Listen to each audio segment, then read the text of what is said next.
हाँ, तो कैसे हैं आप लोग। उम्मीद है कि आप सब बहुत अच्छे होंगे। और आज के लेक्चर में आज हम लोग क्लास 12 के गणित का एक्सरसाइज 3.1 का हम लोग क्वेश्चन नंबर 7 से देखेंगे, क्योंकि इससे पिछला लेक्चर जब लिए थे चैप्टर 3 मैट्रिक्स का, उसमें हम 3.1 का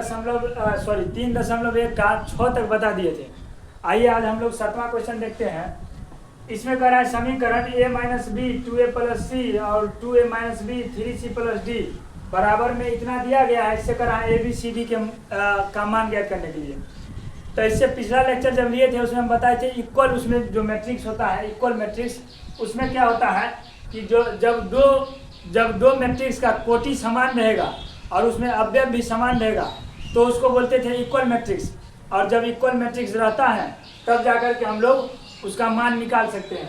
जैसे देखिए 1 2 3 4, इसमें 4 क्या है, यहाँ पर 1 और 2, दूगो क्या है, रो है यानी पंक्ति है, और 1 और 2, दूगो इसमें क्या है, कॉलम है। ठीक उसी प्रकार 1 2, दूगो पंक्ति इसमें है और दूगो कॉलम है, यानी कुल मिलाकर के इसका कोटि और इसमें अवयव की संख्या दोनों क्या है, बराबर है, जिसके कारण इसमें ABCD का मान हम लोग निकाल सकते हैं।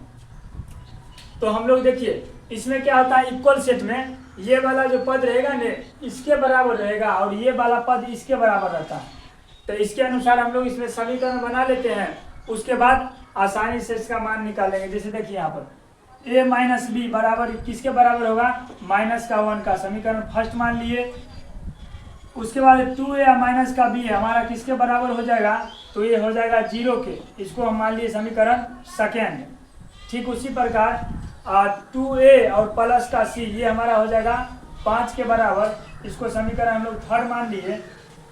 उसी प्रकार 3c प्लस d बराबर हमारा 13 हो जाएगा, इसको समीकरण 4 मान लिए। ठीक है, अब हम लोग इसमें देखते हैं कि किस तरह से मान निकाल सकते हैं। तो यहाँ पर देखिए a माइनस बी है और 2a माइनस बी है।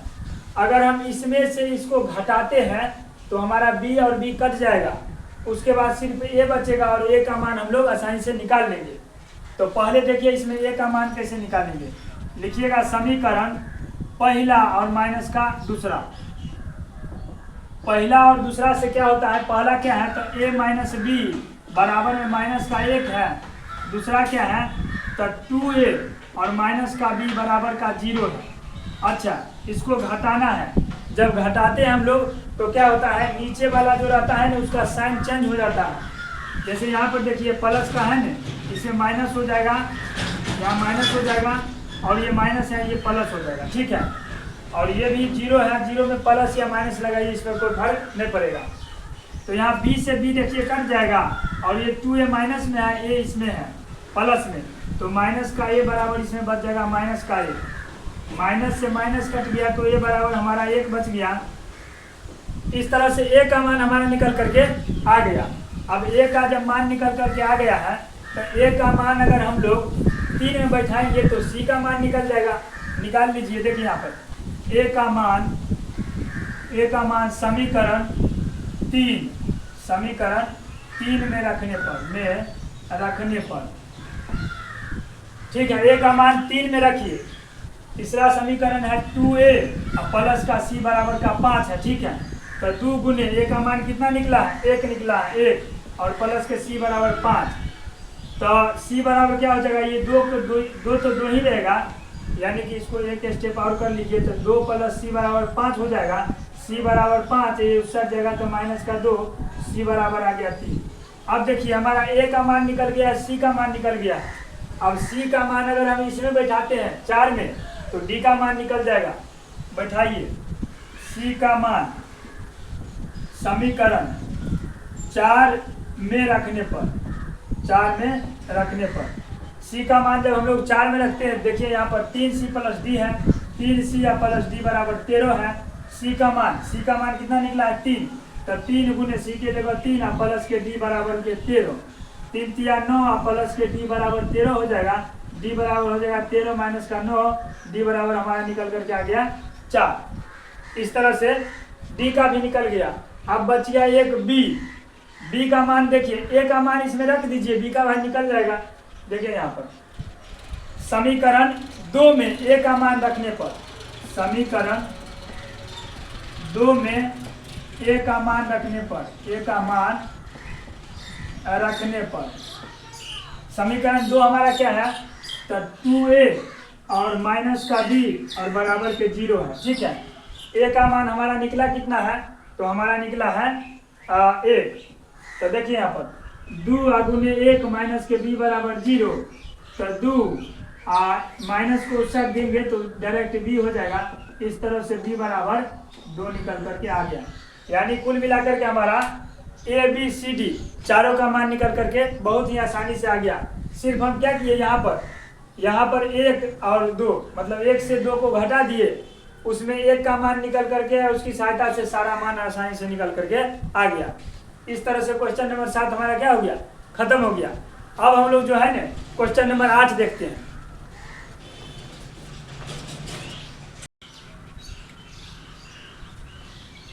अब हम लोग क्वेश्चन नंबर 8 देखते हैं। क्वेश्चन नंबर 8 में है a बराबर ए आई जे और m इंटू एन एक वर्ग अवयव है। यदि m जो है छोटा है n से और m जो है बड़ा है n से, m बराबर है n से और नन, तो इसमें देखिए वर्ग अवयव समझना पड़ेगा आपको कि वर्ग अवयव कहते किसको है। तो इसमें वैसा अवयव होगा जिसका क्या होगा, कोटि और स्तंभ, वैसा दो अवयव जिसका क्या होगा, कोटि स्तंभ बराबर होगा। अगर कोटि और स्तंभ बराबर है तब जाकर के क्या होगा, वो वर्ग अवयव कहलाएगा। तो इसमें देखिए जैसे ये अवयव है एक प्रकार का, तो इसका कोटि क्या है, mn है, mn कोटि है, mn कोटि है, तो इसका मतलब वर्ग अवयव कब होगा, जब m बराबर n होगा तभी न, क्योंकि कोटि हमारे क्या होगा, वर्ग अवयव में बराबर होगा। तो m बराबर n इसका सही आंसर हो जाएगा। वैसे इसके मतलब एक क्वेश्चन और बचा है इस एक्सरसाइज में, इसके बाद हम अवयव का प्रकार में पढ़ाएंगे कि वर्ग अवयव वहाँ डिटेल से पढ़ाएंगे। ठीक है, अब नंबर क्वेश्चन देखिए, x तथा y के किन मानों के लिए अवयव के निम्नलिखित युग्म समान है। तो इसमें आपको इसका मान निकालना पड़ेगा, इसको इसके बराबर करके, इसको इसके बराबर करके x y का मान, और इसमें भी इसका मान निकालना पड़ेगा। उसमें अगर दोनों में x y का मान अगर बराबर आ गया तब तो ठीक है, और नहीं आया तो हमारा ये संभव नहीं हो पाएगा। देखिए यहाँ पर जैसे 3x सोल्यूशन में और प्लस के साथ ये किसके बराबर है, 0 का है। इसमें x का मान निकालिए, 3x बराबर माइनस का 7 हो जाएगा, x बराबर माइनस का 7 बट्टा में 3 हो जाएगा। इसका पहले निकाल रहे हैं इसका। ठीक है, अब देखिए यहाँ पर y का मान y प्लस 1 बराबर क्या हो जाएगा, 8 हो जाएगा। ठीक है, तो y बराबर हो जाएगा 8 और माइनस का 1, तो y बराबर हो जाएगा 7। ठीक है, अब देखिए इसका मान निकल गया ना x और y का, अब इसमें निकालिए इसका x y का। यहाँ पर देखिए 5 बराबर है y माइनस 2, तो 5 प्लस के 2 बराबर हो जाएगा y, इसलिए y बराबर हो जाएगा 7। y का मान तो 7 आ गया, y का मान बराबर है। ठीक है, अब x का मान निकालिए। यहाँ पर देखिए 2 माइनस 3x, 2 माइनस 3x बराबर क्या हो जाएगा, तो 4 हो जाएगा, और माइनस के 3x बराबर 4 और माइनस का 2, तो माइनस के 3x बराबर 2 हो जाएगा, x बराबर हो जाएगा 2 बट्टा में माइनस का 3, यानी इसको इस तरह से लिखिए या माइनस 2 बट्टा 3 लिखिए। अच्छा यहाँ पर देखिए, ध्यान से देखिए, यहाँ पर y का मान तो बराबर आ गया हमारा, लेकिन x का 2 मान आ गया। इसका मतलब यह हो गया कि यहाँ पर y का मान बराबर है नहीं, तो x का भी मान बराबर अगर आता तब जाकर के इसमें से कोई आंसर हो सकता था, ये बी सी डी में से। लेकिन हमारा x और x का मान 2 आ गया, y का मान 1 आया है, यानी x का मान जब 2 आ गया, इसी कारण से हम कहेंगे इसका कि ज्ञात करना हम लोग को ये संभव नहीं है। x और y का मान अगर समान रहता तो x का मान भी बराबर ही आता, y का मान भी बराबर ही आता, लेकिन y का मान बराबर आया, x का मान नहीं आया बराबर, इसी कारण से हम लोगों को ये ज्ञात करना संभव नहीं है। ठीक है, हम लोग 10वां सवाल पर चलते हैं, 3.1 का।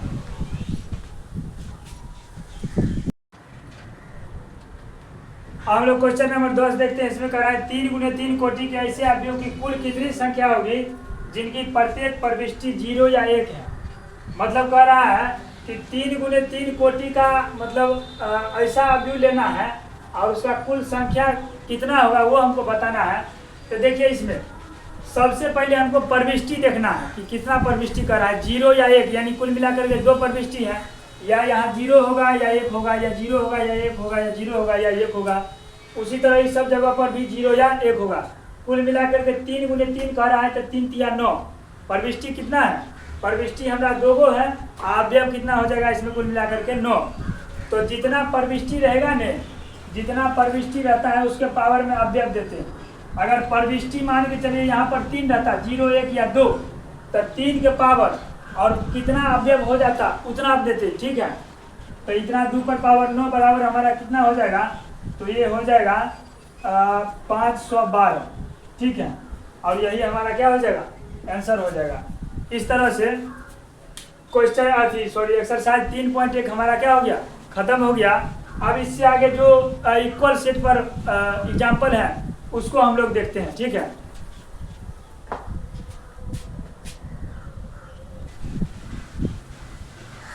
अब देखिए पहला एग्जाम्पल हम लोग देखते हैं। पहला में कह रहा है 3 फैक्टरियों पहला, दूसरा तथा तीसरा में पुरुष तथा महिला कर्मियों से संबंधित निम्नलिखित सूचना पर विचार करें और उपयुक्त सूचना को एक 3 गुने 2 अवयव में निरूपित कीजिए। तीसरी पंक्ति और दूसरे पंक्ति वाली प्रविष्टि क्या प्रकट करती है? यानी कि इसमें 2 तरह का सवाल पूछा गया है ना। पहला देखिए, पहला कह रहा है उपयुक्त सूचना को 3 गुने 2 अवयव में निरूपित कीजिए। 3 गुने 2 कहने का मतलब 3 गो पंक्ति यानी 1 2 3। तो देखिए यहाँ पर 30 हो गया, 25 हो गया और 27 हो गया। और उसके बाद देखिए 25 और 31 और 26। तो पहला में यही कह रहा था कि 3 गुने 2 अवयव में इसको निरूपित करने के लिए इसको, तो 3 गुने 2 अवयव में ये निरूपित हो गया, ठीक है। अब बी नंबर में क्या कर रहा है कि तीसरी पंक्ति और दूसरे स्तंभ वाली प्रविष्टि क्या प्रकट करती है? तब तीसरी पंक्ति ये हो गया ये और दूसरा स्तंभ ये, यानी तीसरी पंक्ति या दूसरा स्तंभ कुल मिलाकर के 26 के बारे में कर रहा है। तो तीसरी पंक्ति और दूसरा स्तंभ क्या प्रकट करती है? तो लिखिएगा तीसरी पंक्ति तथा दूसरा स्तंभ महिला कर्मियों की संख्या प्रकट करती है। महिला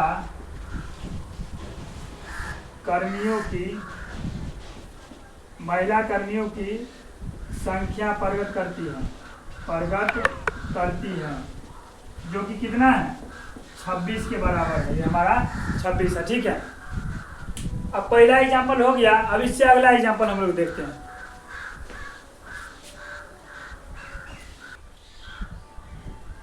देखिए दूसरा एग्जाम्पल में क्या कर रहा है? दूसरा एग्जाम्पल बहुत छोटा है इसलिए इसको नीचे में लिख दिया। कर रहा है यदि किसी अवयव में 8 अवयव है तो इसकी संभव कोटियां क्या हो सकती हैं? यानी कोई मैट्रिक्स दिया गया उसमें अवयव कितना है? अवयव है 8 अवयव, ठीक है। 8 अवयव है तो उसमें कोटि कर रहा है बनाने के लिए। देखिए कोटि कैसे बनाते थे? या एक पंक्ति रहेगा या 8 क्या रहेगा? स्तंभ रहेगा। या देखिए 2 पंक्ति रहेगा तो 4 स्तंभ रहेगा। उसके बाद अगर 4 पंक्ति रहेगा तो 2 स्तंभ रहेगा। अगर 8 पंक्ति रहेगा तो 1 स्तंभ रहेगा, ठीक है।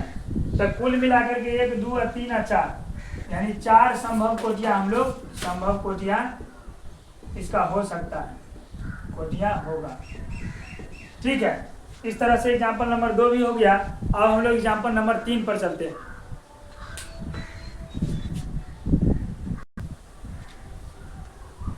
एग्जाम्पल नंबर 4 देखिए। अब इसमें कर रहा है कि ये एक मैट्रिक्स दिया गया है जो इसके बराबर है। तो इसमें कर रहा है ABC और X Y और Z का मान निकालने के लिए। तो इक्वल सेट है तो इक्वल सेट में पद बराबर होगा। तो पद बराबर है तो इसमें देखिए x + 3 किसके बराबर हुआ? 0 के बराबर हुआ। उसी तरह से करके हम सारा का मान निकालते हैं। तो सबसे पहले देखिए x + 3 किसके बराबर होगा? तो 0 को।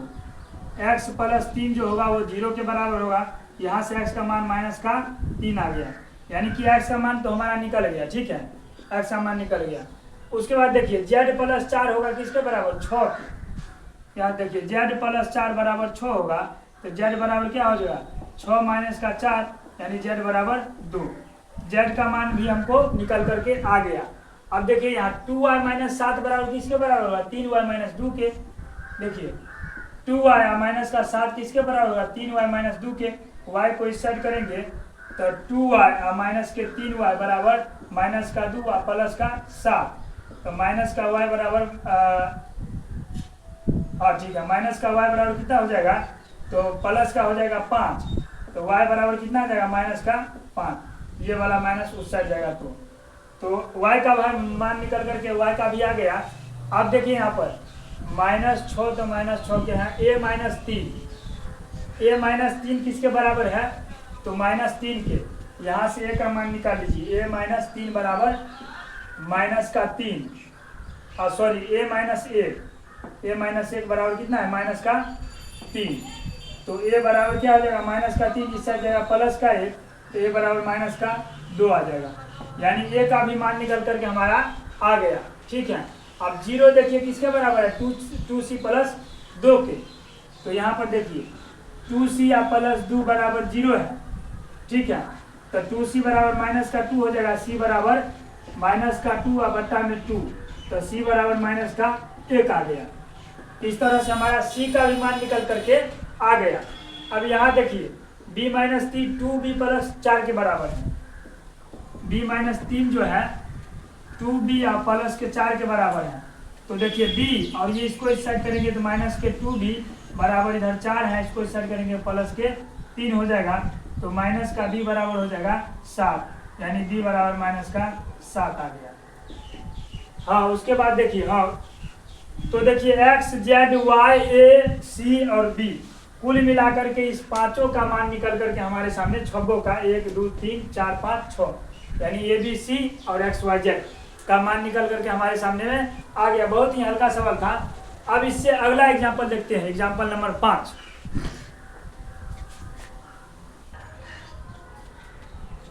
अब हम लोग एग्जांपल नंबर 5 देखते हैं। इसमें देखिए, इसमें भी दूगो सीट मतलब अवयव दिया गया है। इसमें भी करना है a b c और d का मान निकालने के लिए इक्वल सेट पर संबंधित जितना भी प्रश्न है वो हम लोग इस लेक्चर में किए हैं, और इससे पिछला जो लेक्चर बताए थे उसमें इक्वल सेट के बारे में पूरा जानकारी दे दिए थे।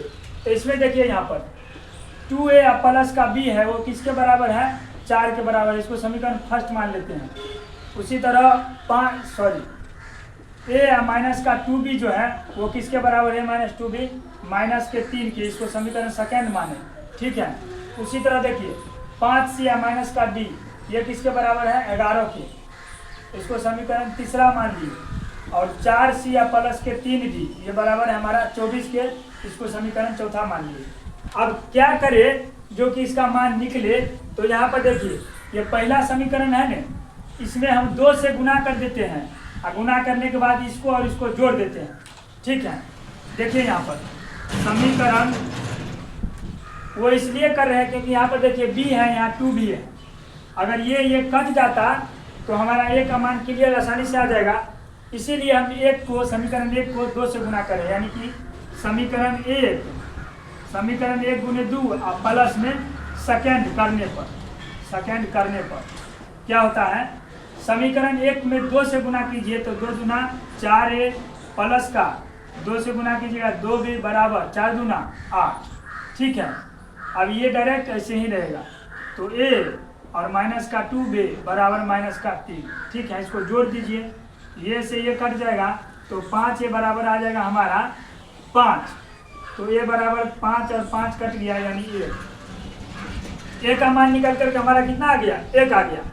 अब यहाँ से देखिए a का मान निकल करके आ गया तो b का मान भी निकल करके आसानी से आ जाएगा, किसी भी रख लीजिएगा तो a का मान देखिए, a का मान समीकरण पहले में रख दीजिए, फर्स्ट में रखने पर।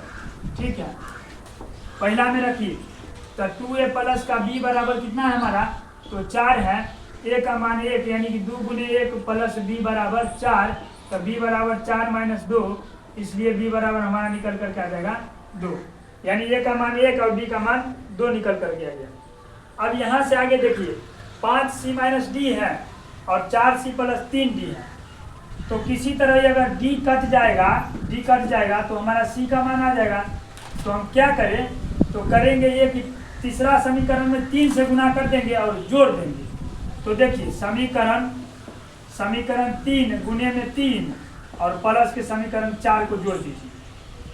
अब देखिए 3 में इससे गुना कीजिएगा तो 5 × 15c और माइनस के 3d बराबर 11 × 33, ये 4c का 4c और 3d का 3d उतर गया बराबर में 24।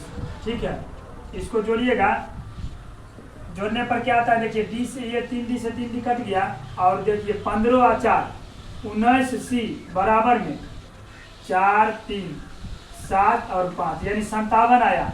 19 से काटिए, 19 दिया 57, सी बराबर हमारा 3 आ गया। अब सी का मान जो है ना किसी में रख दीजिए, सी का मान पहला तीसरा में रख दीजिए। सी का मान समीकरण तीसरा में रखने पर क्या आता है, तो 5C माइनस डी है ना, तो 5 गुने सी का मान 3 और माइनस का डी बराबर 11, तो 5 दिया 15 और माइनस के डी बराबर 11, तो माइनस का डी बराबर हो जाएगा 11 और माइनस के 15, तो माइनस के डी बराबर माइनस का 4, यानी डी इसलिए डी बराबर हमारा कितना आ गया, 4 आ गया। इस तरह से ए बी सी और डी का मान निकल करके आसानी से आ गया। और एग्जाम्पल नंबर 5 खत्म हो गया। अब इससे आगे जो है ना थोड़ा लेक्चर लेंगे अवयव का प्रकार का। पहले एक बार बैटरी देख लेते हैं कि कितना है, क्योंकि 4-5% बचा है, इससे आगे हो पाएगा या नहीं वो देख लेते हैं एक बार, ठीक है। अब हम लोग टाइप्स ऑफ मैट्रिक्स पढ़ते हैं। आइए टाइप्स ऑफ मैट्रिक्स में सबसे पहले हम लोग पढ़ेंगे टाइप्स ऑफ मैट्रिक्स यानी अवयव के प्रकार। सबसे पहला प्रकार पढ़ेंगे इसका हम स्तंभ अवयव। पहला पढ़ेंगे स्तंभ अवयव। अच्छा, स्तंभ अवयव आखिरकार किस टाइप के अवयव को बोलते हैं, तो हम आपको बताते हैं कि वैसा अवयव मतलब उस तरह का अवयव जिसमें क्या होगा, केवल एक स्तंभ होगा। पंक्ति कितना भी हो सकता है लेकिन स्तंभ एक होना चाहिए। तो इसका परिभाषा लिखिएगा स्तंभ अवयव का, वैसा अवयव जिसमें केवल एक स्तंभ हो, उसे क्या बोलते हैं, उसे स्तंभ अवयव बोलते हैं, उसे स्तंभ अवयव कहते हैं। इसके एग्जाम्पल में देखिए स्तंभ अवयव के, जैसे मान के चलिए एग्जाम्पल नंबर पहला लिए 2 लिए 3 लिए 4 लिए। इसका देखिए जैसे इसमें पंक्ति कितना है, तो 1 2 और 3। पंक्ति तो हमारा 3 है, लेकिन स्तंभ क्या है, तो स्तंभ सिर्फ और सिर्फ एक है। यानी कि वैसा अवयव होगा जिसमें पंक्ति तो कितना भी हो सकता है लेकिन स्तंभ हमारा सिर्फ कितना होना चाहिए, एक होना चाहिए। उसी तरह दूसरा एग्जाम्पल में देखिए, जैसे हम लिए 5 और रूट का 3, ठीक है। इसमें हम बोलेंगे पंक्ति कितना है, तो पंक्ति 1 और 2 है। 2 हमारा पंक्ति है लेकिन स्तंभ कितना है हमारा, स्तंभ हमारा 1 है। यानी कि स्तंभ हमेशा इसमें क्या होना चाहिए, स्तंभ अवयव में एक ही होना चाहिए। उसी तरह तीसरा एग्जाम्पल में हम ले सकते हैं 2 लीजिए 4 लीजिए 5 लीजिए रूट 3 लीजिए। इसमें पंक्ति देखिए, पंक्ति कितना है, तो 1 2 3 और 4। पंक्ति हमारा 4 है लेकिन स्तंभ हमारा एक ही है। इसका मतलब इसका जो लिखने का सामान्य फॉर्म है वो लिखाएगा m इंटू कोटि बराबर, इसका कोटि जो होगा ये वाला, इसका फॉर्म होगा कोटि बराबर क्या, m इंटू 1। यानी m के जगह आप कोई भी संख्या ले सकते हैं, यानी 1 2 3 4, यानी m मतलब हुआ पंक्ति कितना भी हो सकता है लेकिन स्तंभ कितना होना चाहिए, एक ही होना चाहिए, ठीक है। उसके बाद स्तंभ अवयव के बाद अब हम लोग जो है ना पंक्ति अवयव देखते हैं। दूसरा में पंक्ति अवयव।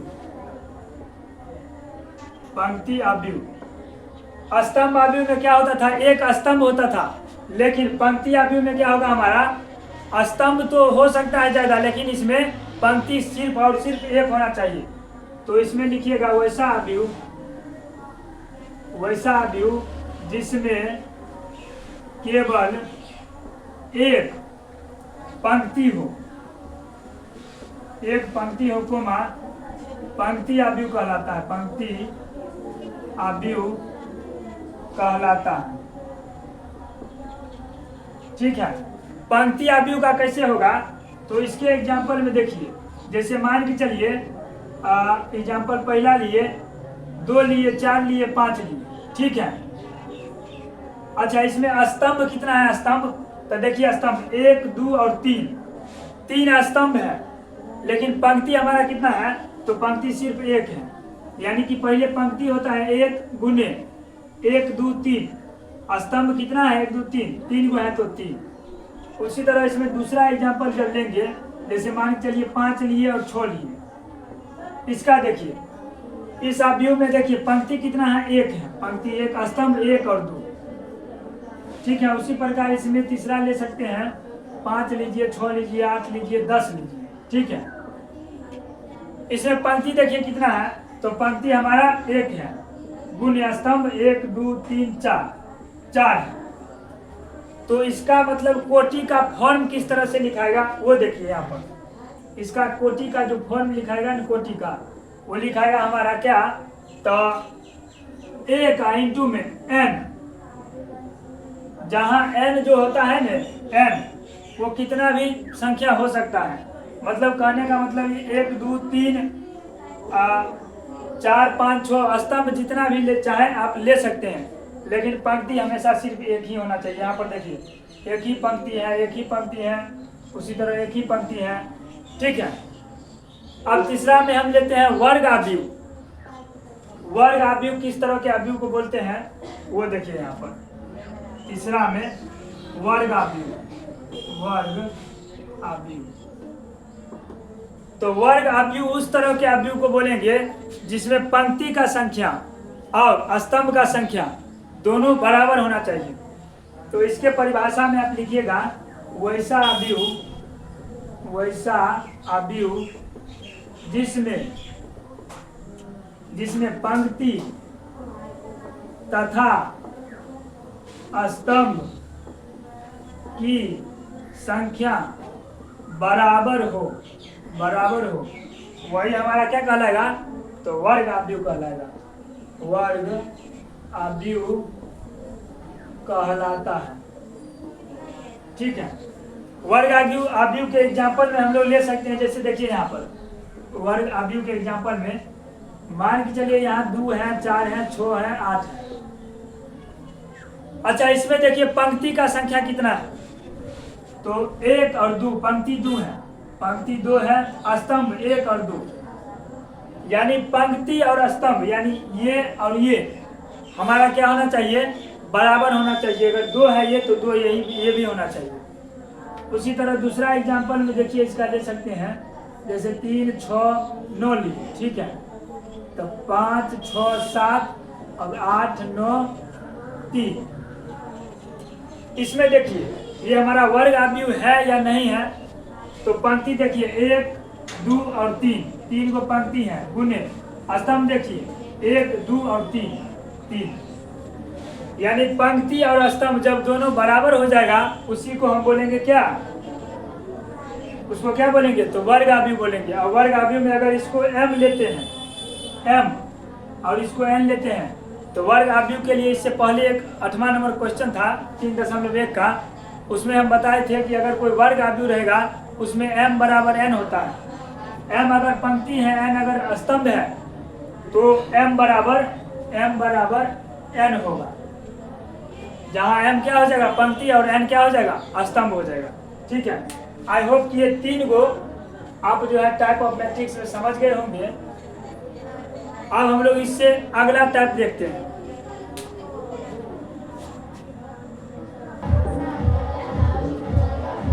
अब चौथा में हम लोग विकर्ण अवयव देखते हैं। विकर्ण अवयव किसको बोलते हैं? विकर्ण अवयव।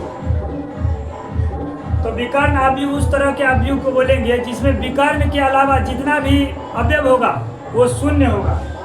वैसा अवयव जिसमें विकर्ण के अलावा